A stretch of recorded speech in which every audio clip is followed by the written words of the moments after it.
Donald Trump got more than 80% of the evangelical vote, and he's probably gonna do fine with them come 2020, but he just lost at least one evangelical, and that is the person who wrote in Christianity Today an article about why Donald Trump should be removed from office. I wanna read some of that for you. And bear in mind, this is a magazine that's been around for some time, wrote about and supported the impeachment of both Nixon and Clinton before them. And they talk about that in this article, but then go on to say, whether Mr. Trump should be removed from office by the Senate or by popular vote next election, that is a matter of prudential judgment. That he should be removed, we believe, is not a matter of partisan loyalties, but loyalty to the creator of the 10 Commandments. Wow. And so through the course of the article, the writer Mark Galli goes through some of the evidence in the Ukraine scandal, but mostly focuses on his moral deficiencies, both leading up to the scandal, but in particular what this scandal represents. And one little brief overview I'll give you. I'm gonna give you a few articles, a few paragraphs at some point, but they say this president has dumbed down the idea of morality in his administration. He has hired and fired a number of people who are now convicted criminals. He himself has admitted to immoral actions in business and his relationship with women, about which he remains proud. His Twitter feed alone, with its habitual string of mischaracterizations, lies, and slander, is a near perfect example of a human being who is morally lost and confused. I just wanna briefly say, it is amazing how many of his associates and aides and employees are in jail or have served their time. Like Sean Hannity spends his entire career trying to craft the idea that people like Barack Obama have as much sheer criminality around them. Like the fact that he's a Republican that makes them not care. But no president that I can think of had this many just admitted criminals, convicted criminals on a constant basis. Yeah, well, I mean, look, two things about that, and then we'll get back to this article. One is that Donald Trump has all these not only convicted criminals around him, but his former lawyer is in prison right now for a crime they committed together, and that Trump should also be impeached for. But what did they have on Obama? He's from Chicago. That's all they had. That he was from the city of Chicago. Do you remember how many times they would say that? Oh, this is the kind of Chicago mentality that Obama has. Doing what? Yeah. Right? Well, and really fast, bit of a disclaimer. We fully understand that both Trump and Obama have done tons of stuff that should be appalling and illegal, perhaps war crimes as well. We're talking about things that we have any chance of getting people like on cable news, people in Congress to actually admit is a crime. There's some stuff that we all accept is criminal behavior, but they're never going to. Yeah, this also shows the Democratic Party's incompetence, unfortunately, for the 100th time in a row or the millionth time in a row. Donald Trump, with all this, should be at a 12% popularity rating. I mean, Jesus Christ, can you imagine if Obama or Bill Clinton or Hillary Clinton, half their cabinet was in prison or convicted criminals and had broken 5 different laws and had lied 13,000 times, and it was proven by the Washington Post. My God, they would have been absolutely obliterated, run out of office, tarred and feathered at a 9% approval rating. But the Democrats are so incompetent that Donald Trump is sitting at like a 43% approval rating. That's outrageous. It's outrageously high. Even though it's very low for a president, it's outrageously high given what kind of a criminal he is. And so that goes back to this editorial finally going, hey, listen, man, I know you want me to say that the emperor has clothes on, but he doesn't. I'm just gonna say it. He's a deeply immoral man. Thank you, finally someone said it. I mean, definitely what we have here is a factory or a house full of criminals, and what we see occurring here in relation to this story has a lot to do with what religion and Christianity itself specifically mean in this country. I think that's a really interesting point, right? What Christianity means in different countries and different cultures can be completely different things. Christianity can be used as an anti-colonial movement or a liberation theology movement. But here in this country, for some reason, because of certain interpretations of religious freedom and definitely the pro-life side of things, it has had a stranglehold as an evangelical sort of voting bloc or identity. Yeah. And I wonder with this editorial board, this is not just the author, but this is an editorial board of a well-known, not necessarily right-wing, but well-known evangelical magazine, whether that means the support is fraying, because on every measurement of Christianity, I'm not actually a Christian myself, but on every measurement of Christianity, Trump is essentially the opposite of that. Yeah, far more so than in traditional senses than Obama was, who was attacked as a secret Muslim. So it's weird how all that works out. More of the article goes into why Christians should be, especially evangelical Christians, should be worried about the long-term damage that could be done to public perceptions of evangelical Christianity if they don't speak out against Donald Trump. I'm gonna skip one graphic, but I wanna read one more for you. And it really goes into, yes, there are short-term wins for evangelicals. There are. Trump is incredibly deferential to them in terms of their social goals, judges that will support them and things like that.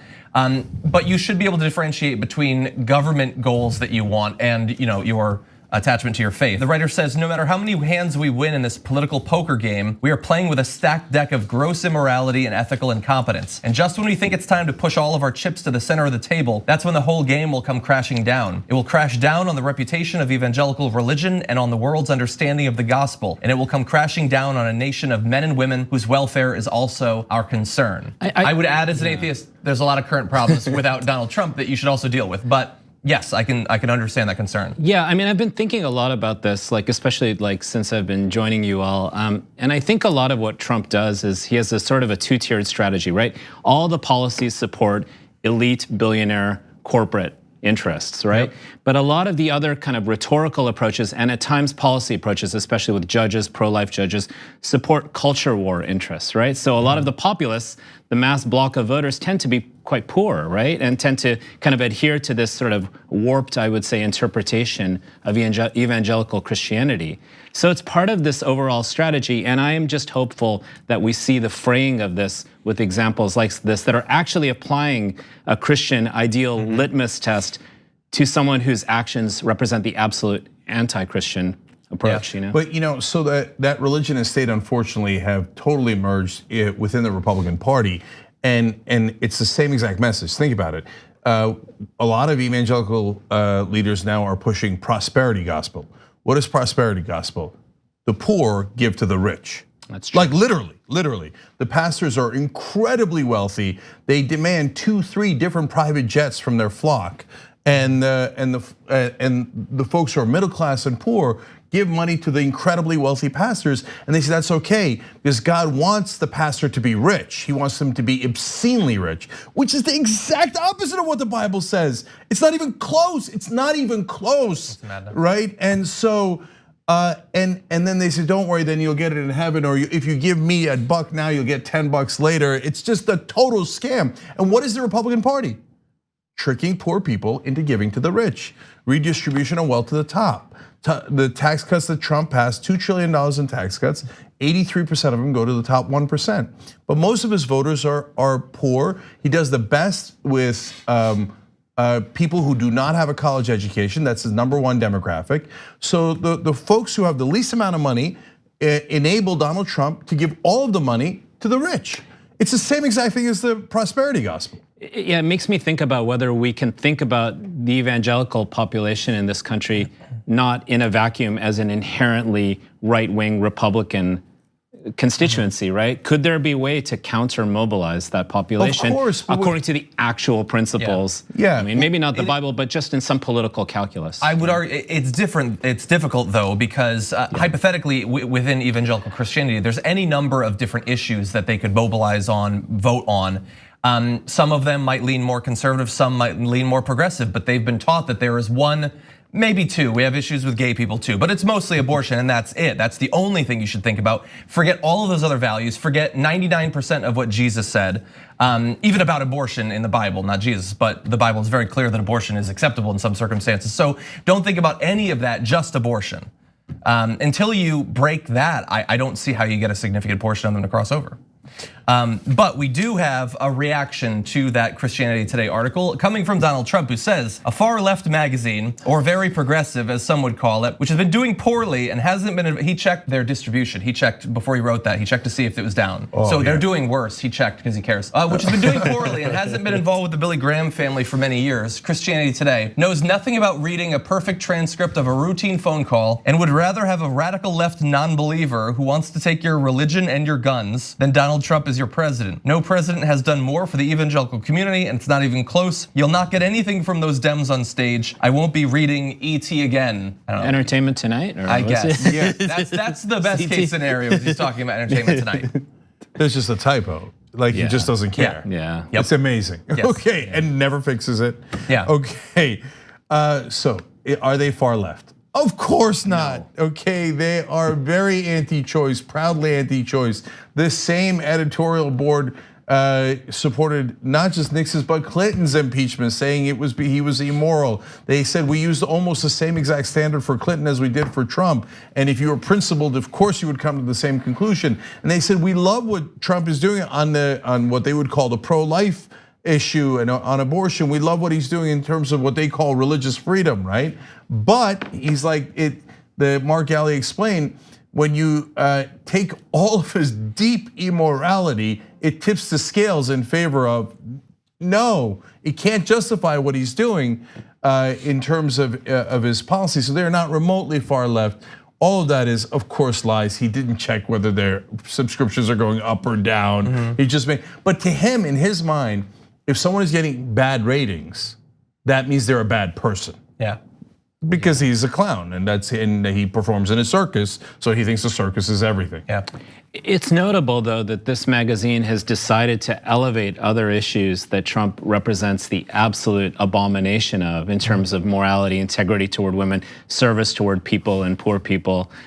It's decided to elevate those things over the pro-life category. So I mean, this is, you know me, I'm a hopeful person. So I'm sort of seeing this as maybe like a blueprint for a new ledger of mobilizing people against someone who's the most anti-Christian. Yeah. But see, isn't that interesting that if you elevate women and other human beings to the same level as anyone else, that's it, not above them, but at the same level so that everybody's equal, Donald Trump and his followers find that so offensive that they say that's a far left position. That women would have the same rights as men is so far left that these guys are, even though they're anti-choice, etc., are hopeless. Yeah, I know this is a small point, but I think it's weird how when he's trying to communicate, because remember, he's a Christian. He's a Christian. When he tries to communicate with Christians, he said, they're gonna take your religion and your guns. It's just this weird mixing up of like old school right wingers and evangelicals. What about like your guns being taken away is supposed to be incredibly scary to the people who believe that Jesus said, if you're struck, to turn the other cheek. He didn't say turn the other cheek and then pull out your AR and blast away. And yet you just all mix it together because the direct pronouncements of Jesus are supposed to be ignored. You're supposed to care about abortion and that's about it. Yeah, it's a great example of what I was trying to say earlier, that what religion means through the matrix of place and culture and history can be more different than similar, right? 100%. And we see that here. Well, this is, I hate to do it again, but it's another issue of the Democrats and the media falling asleep at the wheel. Like if we had an effective Democratic Party that had courage, they would challenge these things that are ridiculous and absurd.